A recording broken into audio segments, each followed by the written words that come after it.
program, and some of the parents, not all, because no matter how much you motivate them, they're still not coming. But we have, first of all, an incentive program where we give the children free T-shirts and frisbees and water bottle perimeters and calculators and stuff like that. Then we also make the exercise program fun for the children. Definitely has to be You fun. know, so that once it's fun like for them, they will quickly jump in and do what they're supposed to do. Another thing we do is that we have a fitness challenge that we do yearly, and what we do is that the winners of those challenges, they get like trophies and gold medals, and we also have the head trainer, he puts on a family day once a year in the summertime for everybody in the program, meaning the children and the family members. We also have things like I talk to the parents, and I talk to the children also, and I, give them words of encouragement, like tell them, you're doing good, you're doing great, keep going on. Is there as well. We also do that to them, we also talk like that to them too.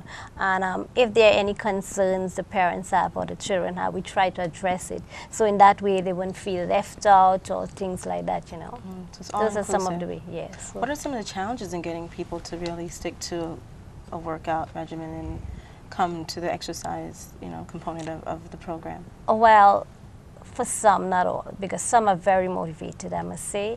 But for the ones who we having problems with, there are some barriers, like, for instance, they would say they have no one to see the child. If they bring one of the child to the program, they have the rest at home, no babysitter to see the child. They have no bus fare. Sometimes the school schedule conflicts with the exercise schedule on weekends. We also have parents who say that the weather, it's too cold, I'm not going to bring my child outside. So those are some of the things that we have. You have some real challenges, but you're working with parents and we also have the safety issue, that we're trying to work very hard and, getting together, hoping that, the parents in the community, they all will come together and, work towards that path, because it's going to be beneficial to both the people living in the community and, the facilities that they have to use. Those are some of the things. Mr. Alexander, I can imagine it was very difficult for your daughter to transition from one type of lifestyle to another. Can you talk about how difficult that was for her and some of the challenges that you faced with trying to implement this program in her life? Well, I think it wasn't much of a challenge in terms of her getting into the program, and she likes the program. She enjoys interacting with other kids, and the exercising part. The part that's a challenge for me and my family is the part about her changing her eating habits. That's the challenge, because we're not with her all the time, and although we do the shopping and we made the changes at home with, like the doctors mentioned, the milk and the bread, the whole wheat bread and those type of things. Unfortunately, the schools don't, they don't always provide all those things.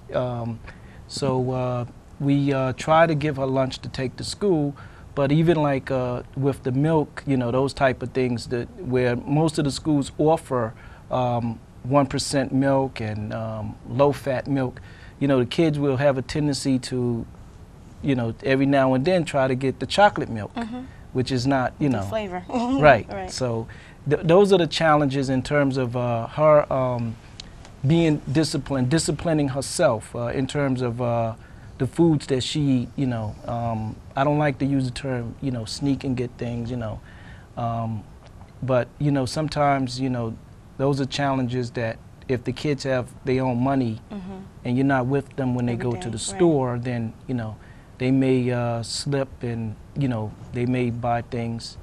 But in terms of, I think those are the biggest challenges. The kids changing their eating habits, because, they so used to eating these type of foods, and then all of a sudden you're telling them that, okay, if you keep eating this is what's going to happen to you.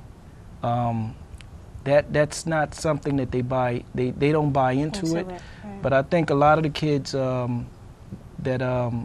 one thing that happens with the kids that are overweight is that sometimes they're teased. And there was times that my daughter went through those type of things where kids called her, you know, they called her names, you know. And I think that, you know, I've heard other incidents where this happened with some of the children that are overweight. That leads me to my next question, and I think it's very important, and I'm pretty sure that Live Right is open to going into schools and doing presentations for teachers and for schools to really educate the community about how that impacts and influences. And thank you very much for sharing that. That's very important to understand how your daughter is receiving the information and actually going through treatment. Dr. Sherry, Yes. what advice, if you can give to parents to stop their children from becoming obese and having future complications with obesity, because there are so many other complications involved in being obese? Okay, that's a great question. It's never too early to start prevention. The first thing I would suggest is to breastfeed your infant. There's many studies that have been done lately that show that if you breastfeed your baby when they're in infancy, then they have a much lower chance of becoming obese later in life. In fact, the longer you breastfeed, the better the odds ratio of not getting obese later on in life.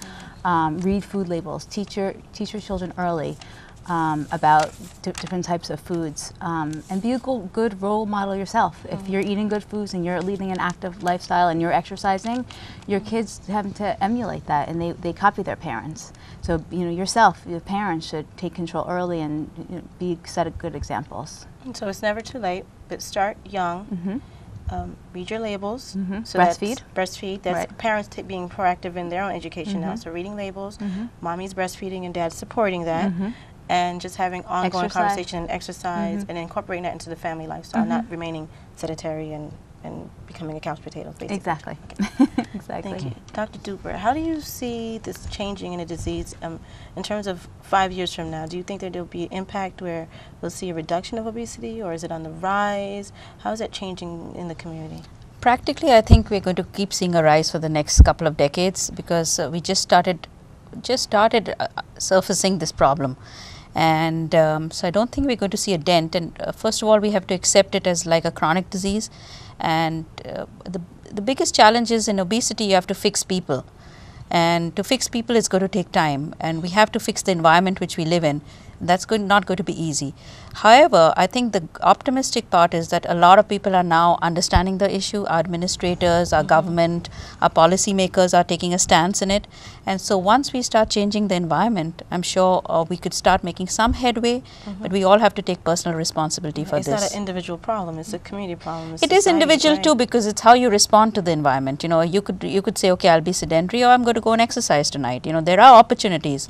You just have to really go out of your way to take them, and but you have to make it. It does affect us all in the way that you Absolutely. talked about policymakers and all of us have to be seeing involved. That this is a problem in the community. Absolutely.